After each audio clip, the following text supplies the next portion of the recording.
wakiilka ah ee Somali Faces oo maanta rabta inay deeq soo gaarsiiso qoysaskii dhacdadii Galdogob iyo gabdhihii mudanayaasha deeqda noo keenay meel kasta ay joogaan iyo kuwa noo soo gaarsiiyaba jisaaka Allah Ilaahay subhanahu wa ta'ala ajir iyo xasanaad ka siiyo anaguna maadaama aan soo barakacnay deeqdana la siiyay waa u tashanayna ayadoo walaalahay nala og yihiin baan rabnaa hadii alayno aan sida ugu tashan lahayn bismillaahir rahmaanir rahiim aniga oo Shukri Cabdullaahi waan barnaamijyada dadkaas meesha isugu yimid kullu aad walaalahay loo joogo waa salaamiya iyo kuwa aad iyo aad noo soo ajiibayo deeqdaas Ilaahay subhanahu wa ta'ala asaga qafur rahiim noo keenay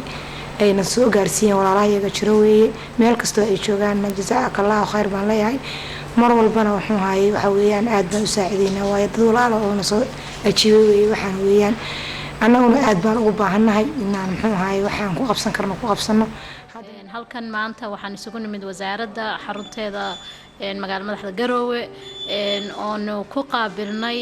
wakiilka ka socda Somali Faces marka alxamdulillah rabbil caalamiin waa ku faraxsanahay runtii sida qiirada leh wadanimada leh walaaltinimada leh islaamnimada leh ay uga dhiidiyeen iyagu inta isku xilqaameen sheekh iyo shariif bay lacagtii iskugu soo dubrideen oo soo direen inagana waxaan idin leenahay lacagtaas meel kale ma aadayso waxa weeyaan saan u dhannahay waxaan garab ugu taaganahay in reerka labada reerba lacagtii loogu talagalay ay gacanta ku dhigaan iyaga wixii markaas baahiyooda dajintooda danooda ay ku qabsadaan hadduu Ilaahay yiraahdo waa idinkaga mahadnaqayaa arrinkaas aad ku dhaqaaqdeen wanaagsan waana ku faraxsanahay runtii sida islaamnimada leh iyo bini'aadanimada leh aad ugu kacdeen oo iskugu xilqaanteen marka waan idinka mahadcelinayaa mar labaad mar saddexaad aad iyo aad baad u mahadsantihiin assalaamu calaykum.